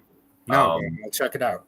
Yeah, it's a trashy movie. It's there's a lot of like slurs, like homophobic and racist slurs in it. It's a really like it was like, what the fuck is this? That's what I found myself watching. I was like, oh, that's Aaron Eckhart from Thank You for Smoking and fucking Dark Knight. Aaron Eckhart has some great movies. This is he does. And I was like, oh shit, that's Thomas Jane, and he has a ponytail. And I was like, what the fuck is this? Thursday. I was like, it's wild. It is a trashy piece of one of those like almost it's so bad it's good kind of but yeah, if you want some trash. I swear this movie invented the Chad term, and they just don't give it credit. Really? I swear it did. What year did this come out, Aaron? 1997. 1997. Nice, dude. There are really some gems in the late 90s, particularly in the neo noir genre, and like. I'll be talking about one with my 97, so save it for the next one. Woo! All right, let's go. All right, well, I will have to check this one out. Add it to the list. It's hilarious. Your wife might not like it. Dude, there are plenty of movies that she's like, just go in the fucking oven. Just you're banished to your man cave. Just If anybody watches this movie and misses the irony on it, they don't possess a brain. But it seems like a lot of people did when it came out because, like, I feel like Siskel and Ebert kind of both hated it, and a lot of people mislabeled it as like a misogynistic like movie. But that was the whole point of what it was making commentary on. Dude, it sounds great. I'm gonna check it. Dude, Jack, as much as you love Bone Tomahawk, Jack, how have you not seen Dragged Across Concrete? It's so sick. We all make mistakes. Yeah, Dragged Across Concrete. Mel Gibson and Vince Vaughn play two disgraced, suspended, like kind of dirty cops, and they like hatch a plan to like steal some money from some bank robbers. That's the premise. It's fucking dope. OGD Trump sounds like Andrew Tate. Nice. Exactly. Well, shout out to all you boys. Great feedback from the comment section as always. All right, man. Now this one, before I get into this one, I'm gonna make this one as quick as possible. But let me just remind everybody, this is a judgment-free zone. I would never purport to make this movie one of the best movies ever, but I do find this movie extremely underrated. And another reason I put that up there is, and a reason why this is one of my favorites, this movie has a lot of nostalgic value to me. I'm sure Aaron knows what I'm talking about. A lot of you do as well. I saw this movie in theaters in a second run theater, which is where I saw a few of the movies that are on this list. And I saw them as a like 12, 13-year-old boy. So the nostalgic value for this movie is very, very high. But I put this movie on my list because I rewatched this recently. Not only does it hold up, but it is aged even better. It is not a perfect movie. There's a couple things where it's like, okay, that looks a little silly. That looks a little ridiculous. But I was surprised how much doesn't look silly and ridiculous, how well it is aged, how funny it is, yet still badass in certain points. Way funnier than I remember. And a movie that I can now appreciate more as an older dude watching it, but it still has some of the things that I liked about it as a prepubescent little boy that loves comic books and superheroes. This is a superhero movie, but it is not an MCU movie. This is a 90s superhero movie. Blank Man? Blank Man? Good guess. Not Blank Man. Anybody got any guesses? Let's see if somebody can guess this. I'm gonna get the banner and the avatar. Blank Man is from in my honorable mentions. Damon Wayans. That is a good one. That's got some yucks in it for sure. I don't know. It can't be. Yeah, it's fucking Brokeback. Isn't that a 2000 something movie? Yeah, it's 2000. Oh, Rangers! Dr. Ivan Ooze? Fucking Airbud! Ivan Ooze has entered the chat. What is it? Okay. Sorry, I just read the private chat. Yeah, I got you. Homie. Yeah, my bad. No, it's all good. All right. Well, let me get right to it. This movie has aged oh so well to me. No one would have this in their top 100, but I do. God damn it! If you don't like it, make your own fucking list. No, I'm just playing. This made the list. This is one of my favorite superhero movies, but it is not an MCU movie. It is not a DCEU movie, but it is one of my favorites. It fucking rocks. You would never think this guy would ever play a superhero, but he actually does a really fucking good job. I'm talking about. Oh, Darkman has entered the chat. No, this is not Dark. This is the. Is that not Darkman? This is the Shadow. Oh, gross. This is the Shadow. I thought that was Darkman. No, I like Darkman, but okay, tell me why you love the Shadow. That didn't make my top 1 million. I understand, and this Alec is why. Baldwin. Alec Baldwin, right? Yes, but hear me out. Hear me out. Ooh, that's a hot take. This is what I'm here for. You're here for the highbrow, the cinema. I started with So I Married an Axe Murderer. But no, I love The Shadow. I saw it as a kid. I thought it rocked. Yeah, I understand why people. I understand the criticism. I'm not sure I've even seen this movie, to be honest with you. Really? You haven't seen it? I don't think I have. I just assumed it was like The Phantom that came out around that time. Dude, have you watched The Phantom recently? Not recently, but I saw it when it came out. I was like, I'm good. Dude, this is better than The Phantom to me. Yeah, I just clumped these two together in my 10-year-old brain. So hear me out on this. Since you do have to dip, I'll make this as quick as possible, but let me try and sell you on The Shadow. All right, 30-second pitch. 30-second pitch. Alec Baldwin, what is he? An arrogant prick. What is he the best at? Using his voice. He uses his voice to great effect in this movie, and he is perfect as Lamont Cranston. He basically is this dude, like rich, arrogant prick, but this is Baldwin in his prime. You always gotta be nervous when Alec Baldwin's holding a gun on set after he killed somebody. I know, right?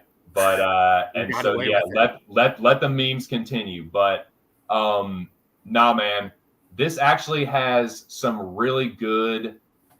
You would be stunned with supporting cast. There are great performances, character performances, and character acting from Tim Curry, Ian McKellen,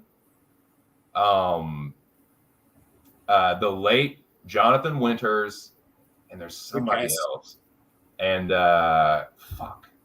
someone else that's in it. I have some notes written down here, and I know you have to go, but no worries. And actually, it'll get wrapped up even quicker because, well, I won't. No worries. It is a good cast. I'll check it out. You look it up on Letterboxd because it'll give you the full cast list very easily, or just figure it out later. I'll go on to my number 97 because we do have 2 movies left each. So my number 97, we're staying in the 90s, my friend. And I love Quentin Tarantino. I love him a lot. I don't think he's made a bad movie yet. And he also hasn't written many bad movies. And this is the best Tarantino movie that is not a Tarantino movie. And if that doesn't give it away after he wrote it, by the way, if that doesn't give it away, I'll just tell you now. Tony Scott's True Romance. Come on, man. Kristen Stewart, Trisha Arquette, Michael Rappaport, Bronson Pinchot, Gary Oldman, Dennis Hopper, Christopher Walken, Brad Pitt, Tom Sizemore, Samuel L. Jackson, Saul Rubinek, James Gandolfini. That's my 10th listed member. You want to talk about a stat cast, and this is just incredible. Clarence marries a hooker in Alabama, steals cocaine from her pimp, tries to sell in Hollywood. The owners of the coke try to reclaim it. Stealing, cheating, killing. Who said romance was dead? True Romance is incredible. Holds up. It's got so many quotable lines. It's made for movie lovers. This is probably too low on the list. I mean, Jack said it would be higher on his list. I get it. This movie, I'll go ahead and tell you, this movie is way higher on my list. So All right, so we'll talk about it later then. Yeah. So that's called a punt. We'll talk about it when we get to it. Cool. So go on to yours, 97. So real quick, I just had. By the way, that's how we'll handle it. If either one of us has it way higher, just say punt because we'll eventually talk about it. We don't punt. Okay, cool. So real quick before I move on from The Shadow. So because I took too many notes, I gotta. Yeah, please. Just another minute. Okay, so yes, it is. There are a couple things where it's like, but for a 90s movie, like The Fifth Element, the special effects in this movie hold up extremely well. Extremely fucking well. It's way funnier than I remember. Like I said, Jonathan Winters is like a famous, old stand-up comedian. He kills it as his uncle. Tim Curry, always hilarious. Ian McKellen is funny as shit in it. But the villain, dude, Shawan Khan, he steals every scene. He fucking knocks it out of the park. The chemistry between him and Baldwin is really fucking great. They make a great yin and yang hero and villain. There's some great shots in this movie. That's an overhead of Shawan Khan. I love their powers. They're their superpowers. It's illusion casting, mind control, voice activated, and he can look at someone and control their thoughts if they have a weak mind. he can like, it's like teleportation. Like when he is the shadow, he can like move swiftly, like through whatever, like if it's dark, especially, he can't hide his shadow, but he can move through the darkness and like reappear and all that shit. And like he has these dual 45 pistols, which is hilarious thinking about now with the Baldwin thing. But nah, man, the shadow is awesome. It's way more badass than like I thought it would be.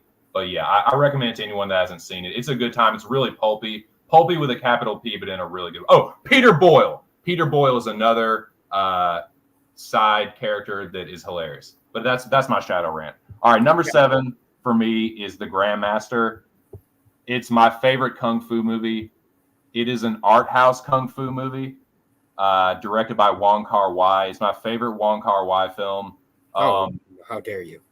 But no, this movie rocks.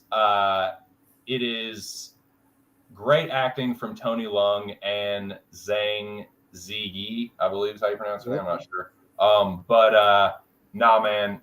Gong Zhang Ziyi is Gong this is what I was talking about with who was in the chat. Melissa, was that her name?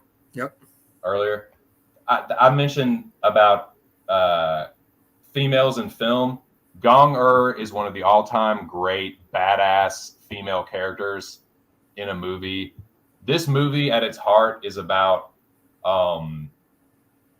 Ip Man, but that's kind of like the backdrop. This movie is really kind of about Gong and at its core, it is a tale of forbidden love, betrayal, and revenge at all costs. I love it. I love Wong Kar-wai. If we were doing a non-English speaking list, I'd have 2 or 3 Wong Kar-wai. Bro, have you seen this movie? Yes, I've seen every Wong Kar-wai. Okay, good. I love this movie.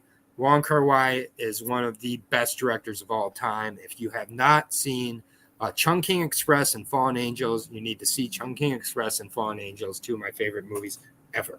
Okay. And so Grandmaster's great, but it's so far down the Wong Kar-wai list for me. In the Mood for Love, Wong Kar-wai is the master, man. And this one is great as well. It's such a different approach from him than his other movies. So I love it. Gonna get to my number 96 now, unless you have more to say on this. No. That's if you've already seen it, yeah. Anyone else, just check it out, man. It's art house kung fu movie. My favorite kung fu movie, probably. Yeah, my number 96. It's a 2008 film from Michel Gondry, who directed another movie that did make my list, but this is my second favorite Michel Gondry movie. So I have 2 Michel Gondry movies on my list. And I won't say the other one. If you don't know who that is, no problem. It is called Be Kind, Rewind. This is starring Jack Black and Mos Def. And they play 2 guys who own a video store. One of the guys' brains becomes magnetized. He unintentionally destroys every tape in the store. And in order to satisfy their most loyal customer, who's a woman, an aging woman who has signs of dementia, the 2 men seek out to remake every single lost film that is in. So they redo Ghostbusters, and it's clearly them with wearing tin foil around their arms. But this movie has so much heart. It's made by movie lovers, for movie lovers. It's just it's just a beautiful kind of, it will make you, definitely at least tear up a little bit. And Jack said he didn't like Be Kind, Rewind. I did. I just think it's a near perfect movie for film lovers who are, and all of us film lovers are kind of wannabe filmmakers and deep in our heart. If I'm being honest, it's really beautiful. Mos Def is a way better actor than he gets credit for. 16 Blocks. I know he makes choices in that movie, but still, I love his performance in that movie. Jack Black, honestly, one of the best comedic actors of our time. It's just a beautiful, heartfelt movie, and it has so much to say, and it's made for movie lovers. It just is. It has so many references. Jack didn't like it. You should rewatch it because it's a movie that, I think has only grown on me over time, and I had to include on the list. So Be Kind, Rewind. Directed by Michel Gondry. Dude, I remember when this movie came out. I remember seeing the trailers. I remember kind of wanting to watch it, and maybe like my fucking punk ass brother shit on it or something. And I was like, oh, okay. It did get pretty shit on when it first came out. It's definitely grown over time. Okay, well, I'll check it out, man, because it's one of those where it's like I haven't seen it, so I can't really speak on it, but I've been kind of wanting to watch it. But man, yeah, it's it's not for everybody, but it was for me. So yeah, that's my number 96 and the end of my list for this week. Now you had True Romance, right? Yep, I had True Romance at 97. Okay, now I'm gonna punt on this mostly, but I will just speak to this real quick because I do want to shout out and acknowledge the chat as much as I can. I'm sorry I haven't been getting to the chat as much. I'm getting back into the swing of things with the hosting, so I will be on that a little bit better in the coming weeks. But I agree. There's just something about the style that and the way that Tony Scott directs action scenes that I don't think would have played as well with Tarantino. So I agree too. I think I don't know how much more Tarantino we needed in the movie than what was in there from the writing. I agree. I think it was perfect. I think the porridge was just right with the writing and the directing combo. Agreed. Like there's a slickness to the way that Tony Scott directs action scenes and like shit in general that I think just worked here. But yeah, we'll talk more about that for sure. Okay, well, are you ready for my 96, dude? Oh, I'm ready. I don't know if you are, man. I really don't know if you are. I've said this once already, but this is why we're friends. I had to try really, really hard not to exclaim, not to yell out loud when you said what you said earlier, but you're gonna see what I'm talking about. I mean, come on now. Hey, that's why we're friends. Come on right now. There. That's why we have a match on our first. Will we have a match each week? We'll see. I doubt. I don't know. We're one for one so far. That's hilarious. Not only both have this on our top 100, but it's both on the same show. Yep, I love it. So I was trying not to give it away. I was trying not to say too much, but yeah, dude. I mean that works. We kind of covered this movie anyways, and I think this is a great place to kind of wrap up the first show of the list. The Cosmic Countdown is blasted off here, and I love that this has made both of our top 100. Of all the movies, I did not expect So I Married an Axe Murderer to match up, and I'm glad I didn't put Heat in over it. Yeah, man. Fuck yeah. That's awesome. If you haven't seen So I Married an Axe Murderer, go watch it. Enjoy. That's your homework. It's so funny. God, it's funny. It's shorter than this stream. It is. That's hilarious, man. That's why we're friends right there, if nothing else. Well, man, I know you got to get going, so I won't keep you. Make sure to let everyone know, let everyone know where to follow you. If you got anything you want to plug or any reminders for anybody, just let them know. Yeah, again, Why We Love Horror. That's the channel. Tomorrow we got Saw X. Yeah, the odds on So I Married an Axe Murderer be on both lists is like got to be plus 2,000. Yeah, like that. Like if I would have just said that, there's no way. But yeah, Why We Love Horror. Saw X is 10,000 to 1. Yeah, it's probably way more. It's probably like 20,000, honestly. Why We Love Horror. We cover new horror movies every week. Saw X premieres tomorrow at 5 p.m. So it's an hour-long discussion, including spoilers. So if you haven't seen the movie yet, we do mention when the spoilers happen. But you can check out John, Abby, and myself talking Saw X. Next week, we're going to be talking The Exorcist New Beginning or whatever it's called, which looks shitty, which will be hilarious. Join Letterboxd, LETTERBOXD, and follow me, INCUBROOKS. It's on my Twitter, Aaron J. Brooks. It always says Incu Brooks on Letterboxd there. And make your lists by next week so you can disagree with us more and more. We're going to be covering 5 movies a week and then some auxiliary topic next week, which we'll discuss. So, 2 cents, I want to thank you, as always, for having me on. You are the most gracious of hosts. And it's been a pleasure, and couldn't have landed on a more beautiful point than us both agreeing that So I Married an Axe Murderer is one of the top 100 movies of all time. Thank you, my friend. Thank you so much. I appreciate you being here, and have a great rest of your week. And I will see you next week. Peace out, everybody. Thank you to the chat. Shout out to the chat. I will see you guys later. Peace. Peace, brother. Peace be with you.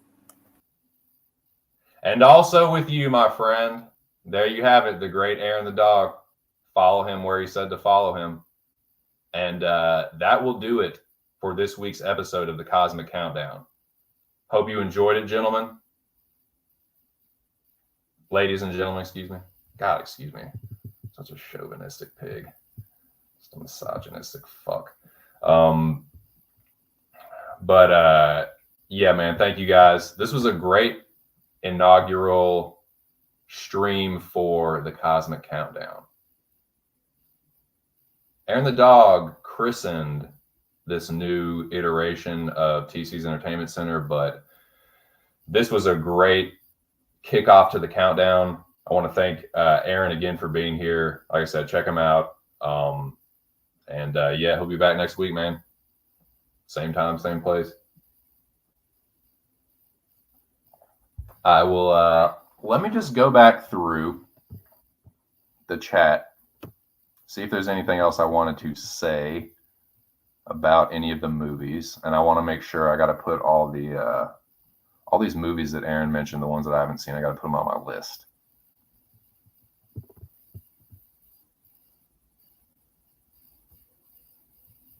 So Jackie Boy, no, Grandmaster is not. It's the same character, but Grandmaster is, like I said, it's about Ip Man technically, but it's really about Zhang Ziyi's character. It's really about Gong Er.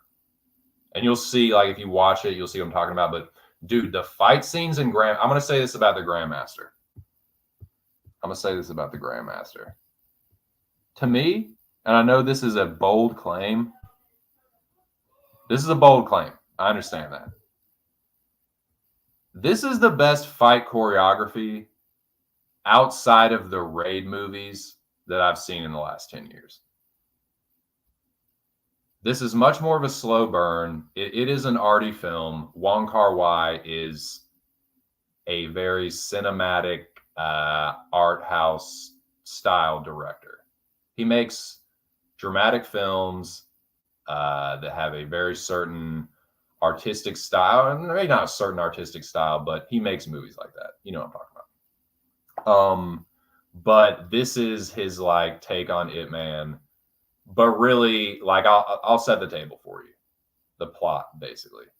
So it's in Foshan, which is like where Ip Man's from, and that's in southern China. And like the kung fu is basically divided between northern and southern. The northern schools and the northern styles and the southern styles.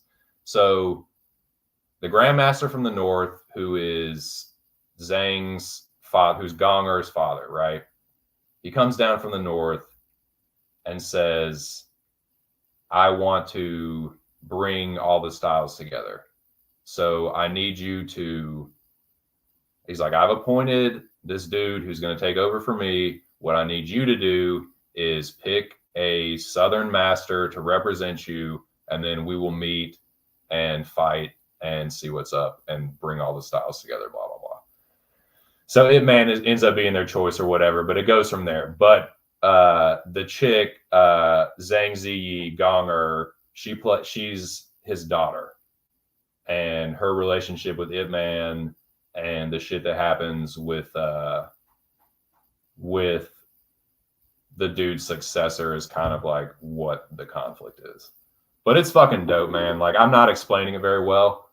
I'd say just go ahead and watch it, but get really stoned and just get ready for a deep. It's actually like the acting is really good, and it's like it's got a lot of dramatic heft to it. Like, it's very, certain parts of it are very emotional, and it's very, very impactful movie.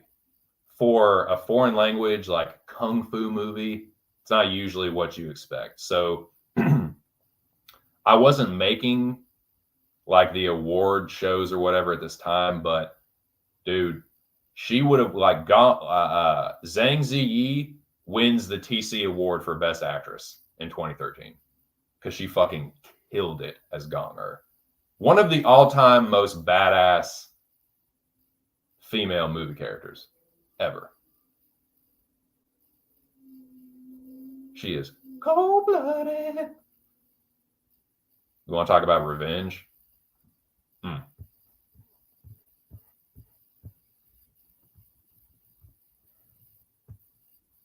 I agree.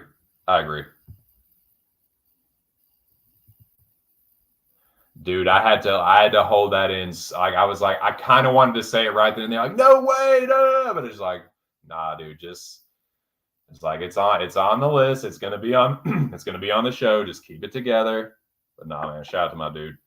Shout out to Aaron. That's so like that's just proves that this was a good idea.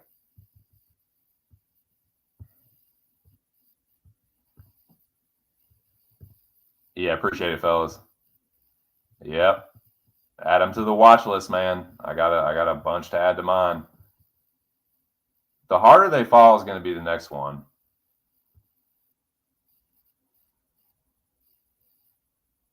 Hey, man, this is up there, though. The fight scenes. So the Raid is like Pencastilat, which is Indonesian martial arts. These are the best kung fu scenes in a long time. Different style of martial art, but yeah. And I like the Grandmaster because if you like kung fu movies and you appreciate a good drama, this is your movie. A beautifully shot, well acted drama mixed with a badass kung fu movie. That's what the Grandmaster is. It's not for everybody. It's definitely a slow burn. The plot is a little disjointed, a little bit, but it kind of fits with the themes of the movie. Like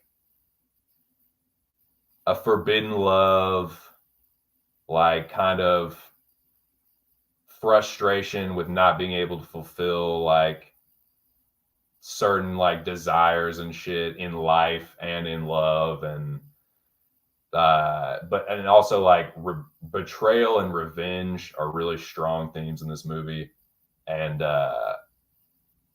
just the fight scenes are badass. So yeah, I would recommend the Grandmaster to anyone that, like I said, likes a well acted drama and a sweet fucking kung fu movie, because the fight scenes, they're not they're not as frequent as you might like. That I can see that being frustrating for some people, where you want like, it's not John Wick where it's just like non-stop fucking action, but like the scenes where they do fight, they're all a little bit different, and they're really fucking beautifully shot and really well choreographed. Like the fight scenes are really badass. So yeah, I'd recommend it. Yeah, Ip Man's the Southern master. Wing Chun is a Southern style of kung fu. Yeah, it's sick though, man.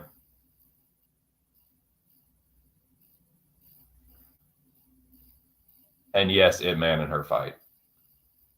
They do have a showdown.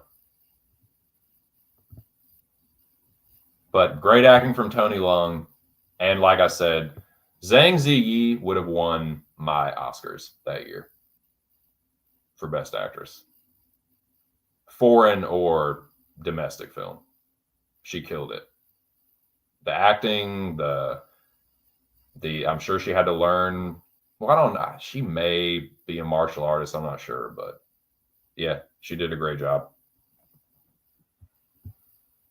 So yeah, once again, let me go back through and drop these real quick right here.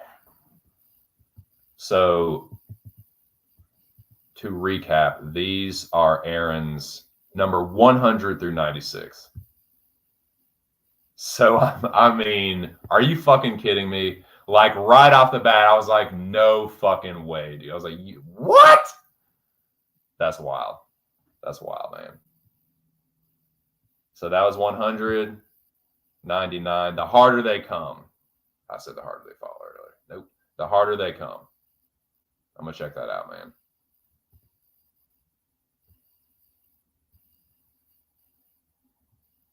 Jimmy Cliff starring as like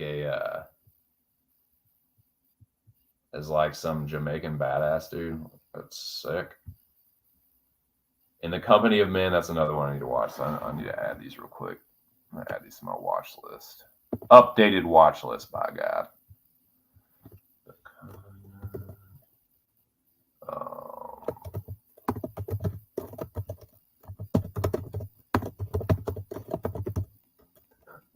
Excuse me. The Harder They Come, In the Company of Men. He had True Romance next, and then Be Kind. I'm pretty sure there's a comma in there, but just to keep things moving, I'll just do that. This is my updated watch list. Aaron recommended the first time we streamed together, one of his favorite movies of this year. I still need to check out Beau is Afraid. Yeah, The Harder They Come might be the next one I watch, because that sounds really fucking tight.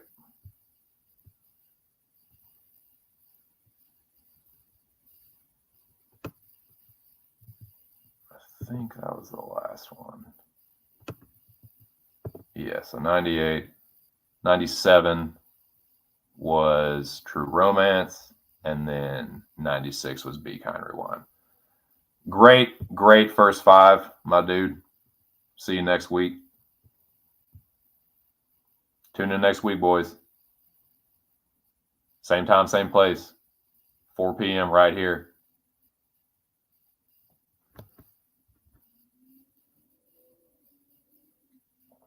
Tell everyone you know. It's a new Wednesday ting. Break up the mold in the middle of the week, dude. Switch gears. Keep the balance.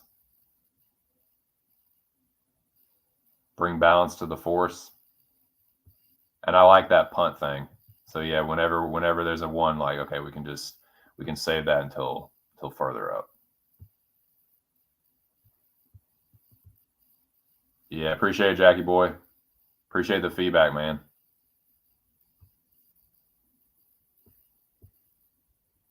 So just spoiler, I'll tell Aaron this too. The Raid films did not quite make the cut. Not because I don't think they're awesome, but just I'll go ahead and I don't want you to get your hopes up for that. The Raid, like, the fight scenes are incredible. I just don't have the like, and I would say even the Raid. I like the Raid 2 better. The Raid 2 is like, the action scenes are just unbelievable. I just don't quite have the emotional attachment that I do to some of these movies. Like, it's probably a better action movie than like the Grandmaster. There's way more action, but like, it's not quite, I don't quite have the emotional attachment. Like, I don't like, you know what I mean? It's one of those, it should be an honorable mention. The Raid 2 should be an honorable mention. But it is, dude. If you like action movies, man, the Raid 2, whoo, it would be on a top, 50 action movies now, for sure. But like, that's what it is to me. It's an action movie. And I do have some action movies ranked very high, but like, some of them are just like, the emotional attachment and the nostalgia like just beats out the Raid a little bit. But that was close. The Raid was close to making the list for sure. Very close. And see, I love that, man. I love that. Like, and even look, like, that's what the beautiful thing is about film, is like, we all appreciate some of the same, like a lot of the same films, but like to varying degrees. You know what I mean? And it'll be like we both like this movie, but maybe I like it a little more. And then we both like another movie, but maybe you like it a little more. You know what I'm saying? But it's like, we both still like those movies, and you can still talk about them and like, talk about them fondly. So yeah, man, this is the start of something beautiful here, boys. So yeah, boys and girls, excuse me. Sorry, I'm used to talking to dudes about MMA every week. Melissa, I apologize. I know I'm coming off like just fucking chauvinist, but nah, man, everyone that came through, ladies and gentlemen, thank y'all so much. And yeah, we'll be back next week. I'm gonna wrap it up at a tidy 2 hours. So if you have anything else you want to talk about real quick? Any movies you I know the Moyes was talking about The Hunt. I'm gonna check The Hunt out. Is that a Korean movie? Chinese movie? Ivan Ooze has entered the chat.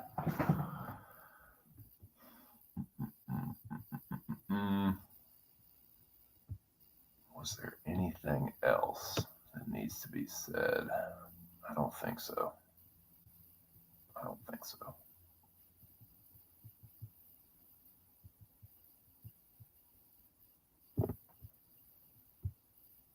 And once again, man, shout out to the I'm gonna add that. Well, no, Aaron gave 13, so I'm gonna leave mine at 13 too.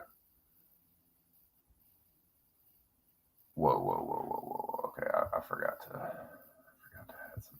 So move this up.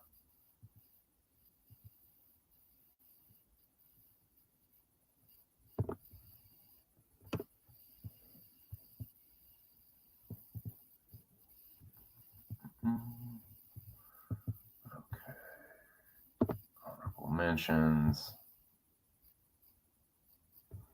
And where is there it is.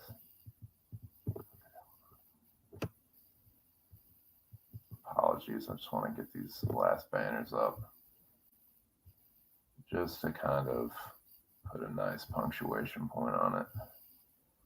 Okay. Vertigo.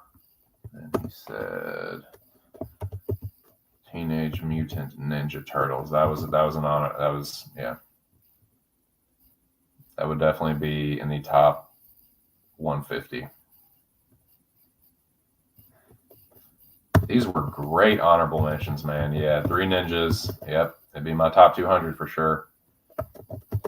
Big is a great movie. I need to watch A Girl Walks Home Alone at Night. I need to put that on the watch list as well. Girl Walks Home Alone at Night. Home Alone. Home Alone, classic movie. Yeah, that's I left. So Aaron left foreign language films off his list. I left Christmas movies and anime off mine. I had one or two anime films that, you know, I'm not the biggest weeaboo or anything, but I'll weave out every now and then. But it was only one or two anyway. But I left those out, and Christmas movies. So, but yeah, Home Alone I did this list before already with Christmas movies, and Home Alone's the top 3. Home Alone, Back to the Future, classic movie. Back to the Future is dope. I do need to see Blowout. I've heard of Blowout, and I actually saw a thing on, I think it was on the YouTube feed. It was like a trailer, like a clip from it or something.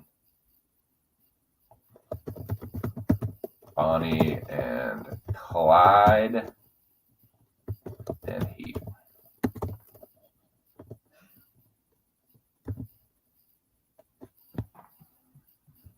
One, 2, 3, 4, 5, 6, 7, 8, 9, 10, 11. Where's the rest? Oh yeah. White men can't jump.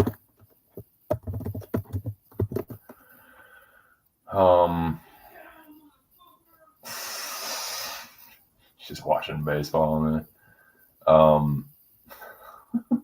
Let's go O's. Let's go O's. For real, let's go O's. White man can't. What was the other one? Fuck.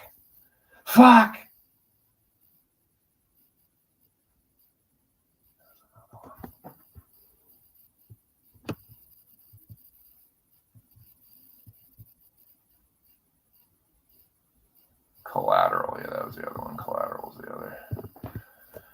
Yeah, Collateral is one of my favorite Michael Mann movies. It did not quite make the cut, though. it just didn't quite make the cut. So this should be all the honorable mentions.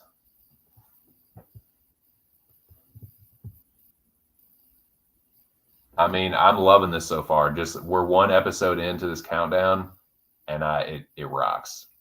But dude, this was it's worth it. It's already fucking worth it like a motherfucker. But to get to this point was brutal, man.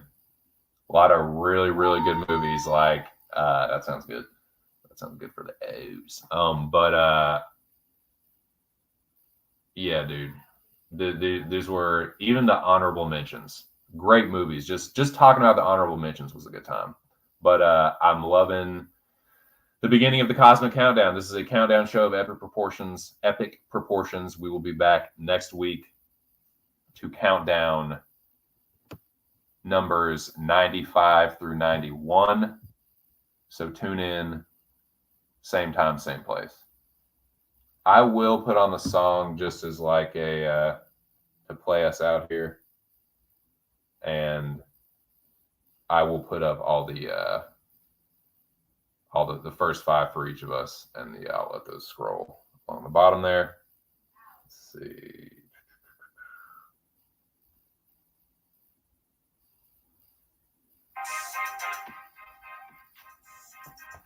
All right, boys. That just about does her. Wraps are all up. I want to thank everyone again for coming through. Anyone that's new to the channel, please subscribe. Smash the like button. And yeah, thanks again. Shout out to the chat, everyone that came through. Shout out to the Dome. The Dome was up in here strong. Appreciate it, boys. Hope y'all enjoyed it. We'll be back next week. And yeah, tomorrow I will be back on the MMA Locker Room Talk podcast. Shout out to the boys at Pub. Be doing that. That's Thursday. And then Friday, I will be back on this channel. I'll be back on this channel talking UFC. I'm going to be covering the weigh-ins for UFC Vegas 80. So that is what is immediately next for me. But like I said, next Wednesday, we'll be back here, same time, same place. And we will be doing numbers 95 through 91. So don't miss it. Thank you once again to Aaron the dog. Make sure y'all check him out wherever you can. I'll put the information up as a reminder. And also, I need to check out Melissa's channel. I believe it is Film Coven, if I remember correctly. My short-term memory is not good, but yeah. Shout out to her. Anybody else new that sees this, shout out to you. Thank you for coming through. The usual suspects, y'all are the shit. Thanks again. I'll be back Friday. Aaron the dog. Have a great rest of the week, brother. I will see you in the chat. Shout out to the Dome. Once again, I love you all. This has been just my 2 cents, and I will catch y'all on the next one. Peace!